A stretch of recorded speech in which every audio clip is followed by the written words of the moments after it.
I'm sitting here at home thinking, all right, what's the first thing I want to talk about? So today we're going to talk about meat, but I forgot to mention last video, when you make menus for the week or for the month or however in depth you go every 2 weeks, and you shop for that menu and you don't go back to the store because you got everything for the week. Do not go back to the store because you'll spend more money that you don't need to. Um, my mom used to always make dinners Monday through Thursday. I mean, so really it was Saturday, Sunday, Monday, Tuesday, Wednesday, Thursday. And then on Fridays, she'd take the whole week's leftovers. So she'd always make extra. She made barbecue chicken. Well, then she'd make extra so we could have leftover barbecue chicken on Friday. And she would always call Friday, I think it's a German word. It's called smorgasbord. There's restaurants like that. She'd take the entire week of food that we didn't finish and she would warm it up and she'd reserve it. And it was called Smorgasbord Fridays. So, or leftovers. All right. So Fridays should be like leftovers of Saturday at the end of the week. Once you've cooked all these meals and you got leftovers for every day, you should have a little spread of what you had throughout the week. You can have it again. My mom always made extra. She taught us to always make more than you need. That's why I make more on the show than I need. I can either save it, I can freeze it. There's so much, so many ways to benefit from making a little bit extra if you can.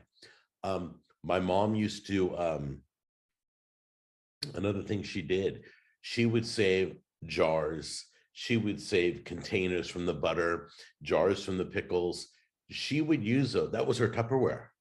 Guys, we didn't have any, Rubbermaid or Tupperware or any of those fancy brands.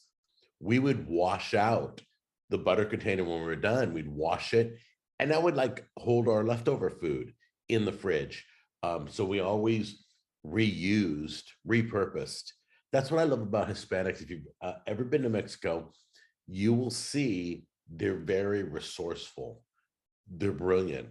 I looked around their house and things that shouldn't be used for that, for like a handle, they would like a broken shovel handle.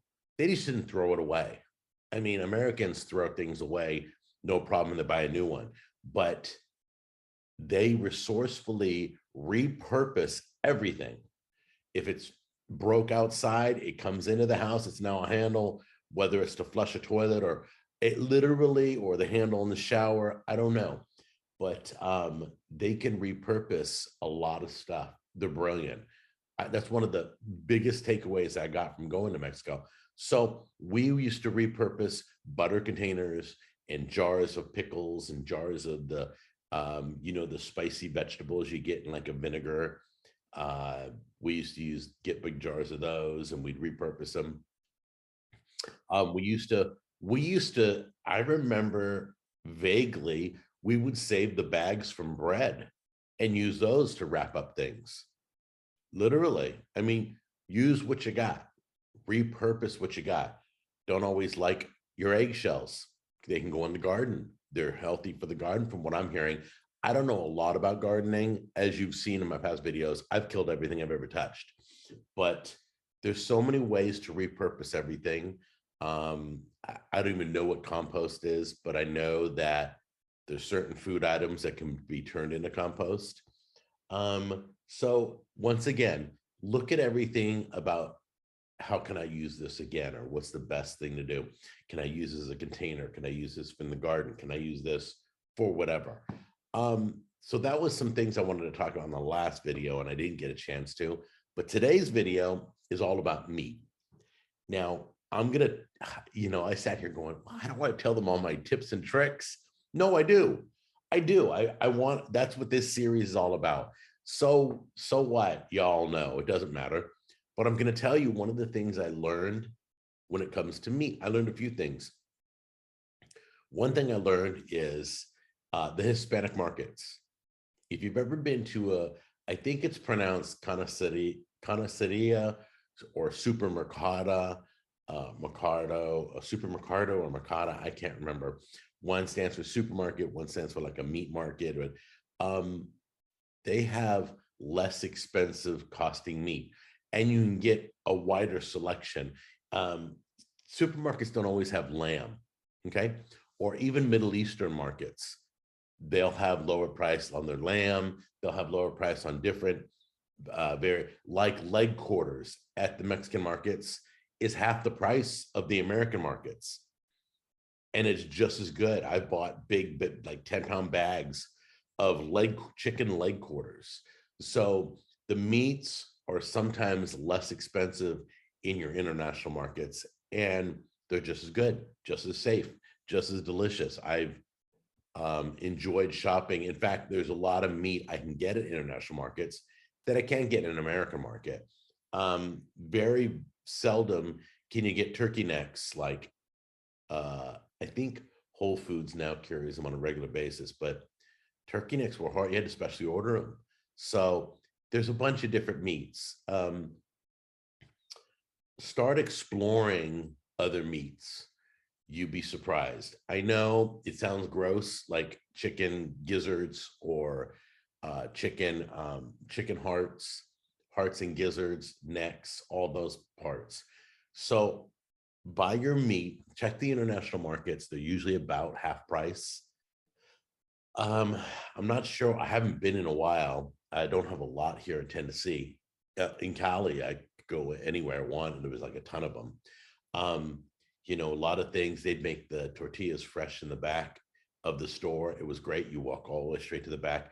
It was weird. I don't know why they did all their tortilla producing in the back of the store, but you just walk in and walk straight back. So anyway, the meat markets. If you go to an American store or an international, it doesn't matter. But one of the secrets also that I learned is from the elderly, okay? The elderly get there when the store opens because the elderly know that the manager's specials. Now, if you don't know what a manager special is, it's something that's going to be outdating in about a day or two. They'll put a manager special sticker on it. They'll drop the price in half. They got to move it because they're going to have to throw it out soon. So what you do is go in, buy your manager special meat, okay? Just as good as regular. It is regular meat. It's just regular. It's just the date is coming to an end. Take that meat, put it straight into the freezer. If you put it straight in the freezer, you buy more time. You can get weeks. All right. I've had turkeys that have been frozen for a year and they're perfectly fine. Okay. But I'm not saying keep your meat for a year. I'm just saying if you freeze your meat, because it'll say best either bought or best cooked or whatever. It'll say best used. That's it. Best used by 2 days from now or frozen. That means if you freeze it, it freezes time on your meat. That's good. I'm not sure if you guys are used to freezing up all your meat. I don't know. We always did.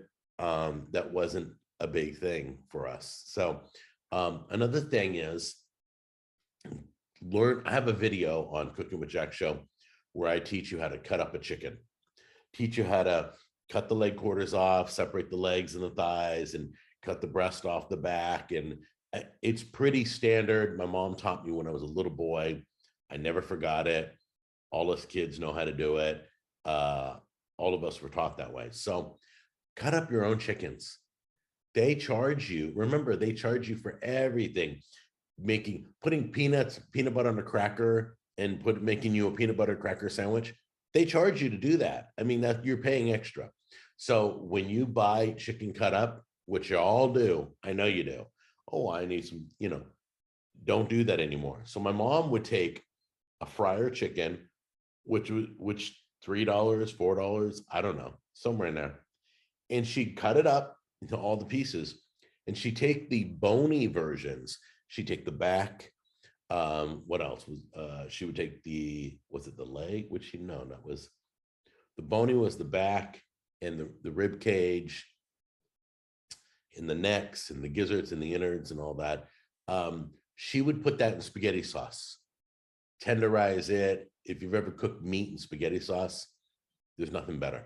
But anyway, she'd take the bony parts and she'd separate the chicken. Half the chicken, the bony parts, would go in the spaghetti sauce for dinner. We'd have pasta that night, and then we'd have chicken in the pasta sauce. Okay. And the meaty pieces, the breast, the legs, the thighs, the meaty parts would go on the grill for Saturday night. We'd have barbecue chicken. So she would get like kind of 2 dinners out of her chickens. She'd buy like 3 fryer chickens or 4 fryer chickens and cut them all up. And you can, if the chicken breast is big enough, you can cut that in half if you want. But she would cut up her own chickens. She would save so much money doing that. Just passing this on. Cut up your own chicken, manage your specials, international markets. Those are the key ingredients.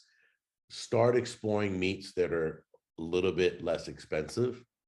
You know, if you're into ribeye, so is everybody else, but you're probably not buying ribeye right now. The cost of everything's been going up. So my mom used to buy, literally when I was a kid, flank steak used to be a cheap cut of meat. It's not anymore. It's like skirt steak, flank steak. She used to cook a whole flank steak and she'd slice it in thin slices when it was all cooked, and we'd have flank steak sandwiches, or we'd have flank steak on bread and with gravy and whatever.